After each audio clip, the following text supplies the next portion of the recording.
मानचित्र का दूसरा घटक है दिशा। दिशाओं से हम सब वाकिफ हैं। आपने कभी कोई भी मैप देखा होगा तो उसके अंदर ऊपर इस तरह से एक ऐसे निशान होता है और लिखा होता है एन या फिर ऊ। इसका मतलब है कि उत्तर दिशा, मतलब मैप में ऊपर की तरफ है वो उत्तर दिशा को इंगित करता है।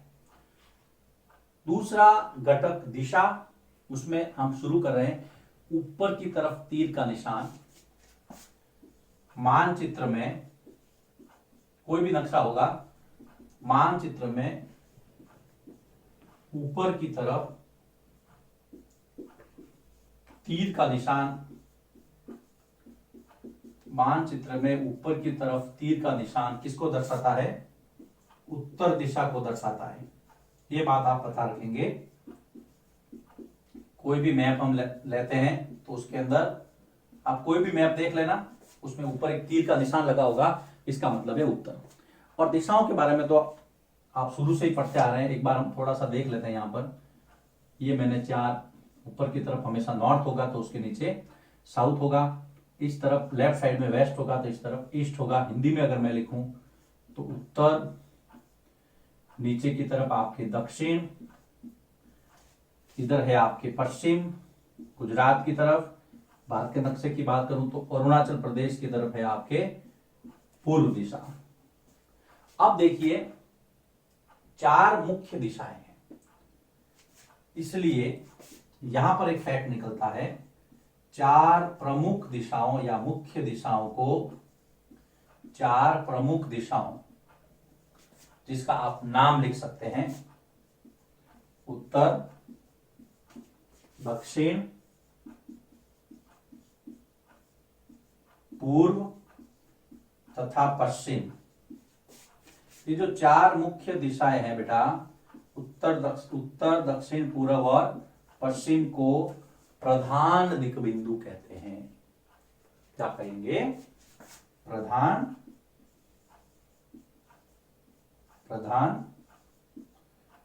दिक्बिंदु।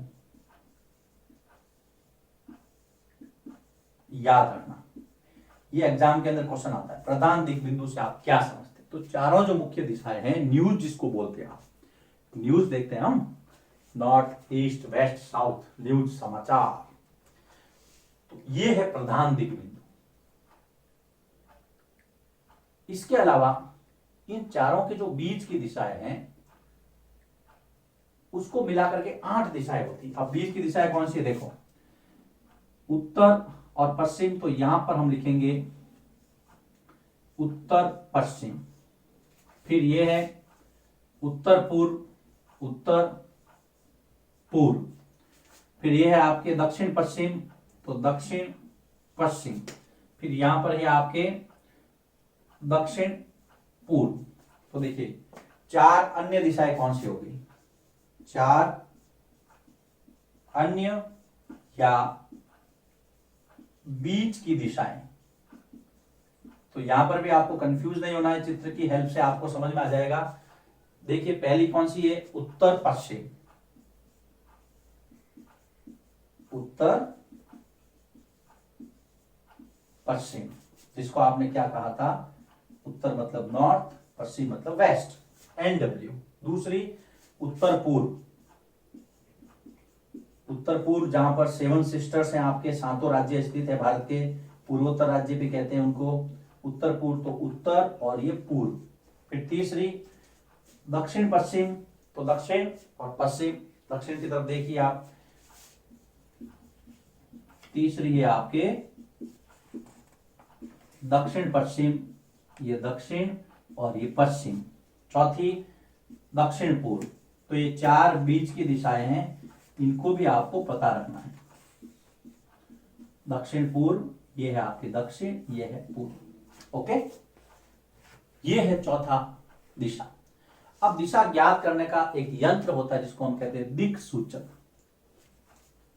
तो यहां पर मैं या लिखता हूं, ये लिख देता हूं यहां पर। दिक् सूचक क्या होता है? दिक् सूचक दिशा पता लगाने का यंत्र जिसकी सुई कुतुबनुमा भी आता है ना, कुतुबनुमा कह दो, दिक्सूचक यंत्र कह दो।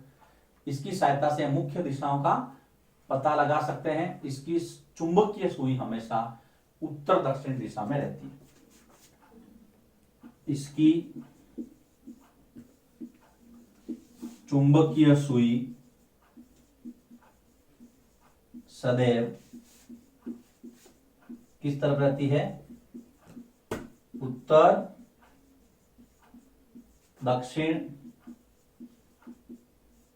दिशा की तरफ होती है। इसकी जो सुई है वो हमेशा उत्तर दक्षिण दिशा की तरफ होगी, दिक्सूचक की, याद रखना है। उसके बाद में जो दूसरा घटक दिशा, वापिस देखिए इसको, मानचित्र में ऊपर की तरफ जो तीर का निशान होता है ये वाला, ये हमेशा उत्तर दिशा की तरफ होता है। ये हमेशा उत्तर दिशा को दर्शाता है, याद रखना। उसके बाद में 4 जो प्रमुख दिशाएं हैं उसके नाम उत्तर, दक्षिण, पश्चिम और पूर्व, ये याद रखना। फिर 4 जो है बीच की दिशाएं हैं।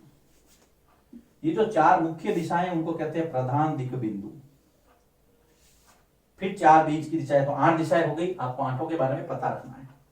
उसके बाद में दिक्सूचक जो दिशा पता लगाने का जो यंत्र है, इसकी जो सुई है हमेशा उत्तर दक्षिण दिशा की तरफ होती है। इसके साथ में मुख्य दिशाओं का हम पता भी लगा सकते हैं।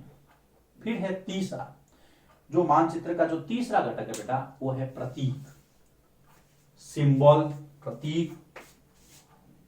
तीसरा प्रतीक। अब देखिए, जब मैंने आपको आपके खेत का नक्शा बताया था तो कुछ चित्र, कुछ प्रतीक बताए थे, जैसे कि कुआं है। जैसे मैं यहाँ पर कुछ एग्जाम्पल लेता हूं।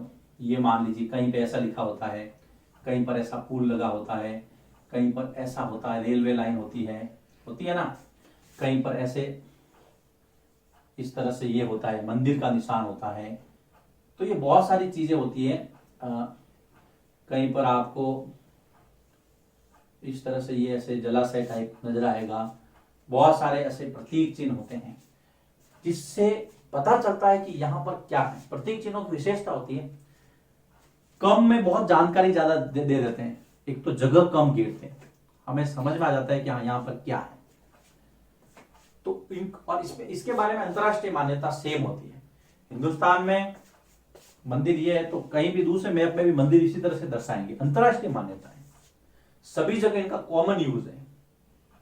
तो अब इसको समझते हैं कि जैसे मान लीजिए कब्रिस्तान दर्शाना है तो कब्रिस्तान के लिए, ये शमशान के लिए ये है। इस तरह से किताब में भी आपके दिया हुआ है, आपको चित्र भी प्रदर्शित हो रहा है। तो ये आपको पता रखना है कि मुख्य रूप से जो प्रतीक होते हैं वो सब जगह उनमें समानता होती है। अब इसको हम लिखते हैं कि जो नक्शे होते हैं मानचित्रों पर, भवन, पुल, सड़क, रेल, मानचित्रों पर भवन, पुल, सड़क, रेल, ये सब दर्शाने के लिए, रेल लाइन कह सकते हैं हम, मंदिर, बस्ती, कुआं, रेल लाइन, मंदिर, बस्ती, लोग रहते हैं वहां पे, कुआं आदि दर्शाने के लिए इन प्रतीक चिन्हों का प्रयोग किया जाता है। ये सिंबल है।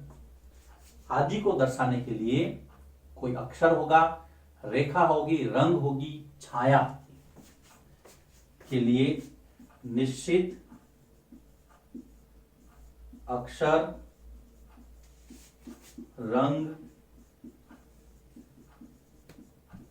छाया, ये कुछ भी हो सकता है। अलग अलग कलर से भी दर्शाते हैं।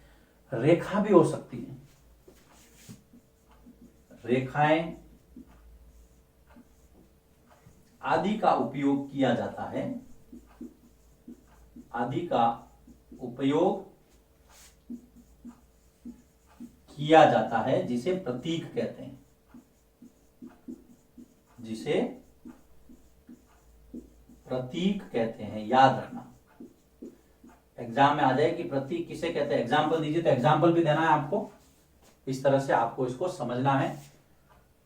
प्रतीक हमारे लिए हेल्पफुल कैसे हैं, उसकी दो विशेषताएं और उसके बाद में रूढ़ि चिन्ह क्या है, इसको हम अगले वीडियो में लेंगे। यहां पर प्रतीक के बारे में देखिए, कुछ एग्जाम्पल लिखे हैं, ये है प्रतीक के एग्जाम्पल। फिर हमने देखा कि भाई मानचित्रों पर, नक्शों पर भवन को दर्शाना है, पुल है, सड़क है, रेल लाइन है, मंदिर है, बस्ती है, कुआं है, ये दर्शाने के लिए कुछ रेखाएं या कुछ सिंबल्स जो है वो हम लोग बनाते हैं, जिसको हमने कहा है प्रतीक। तो लिखिए इसको, इसमें हमने दिशा, दिशा में दिक, प्रमुख प्रधान दिक बिंदु, देन दिक सूचक, चारों अन्य दिशाएं, ये चित्र, उसके बाद में प्रतीक, एग्जाम्पल, ये सारा समझा है। अब हम इस चैप्टर के अंतिम वीडियो की तरफ बढ़ रहे हैं। लिखिए इसको।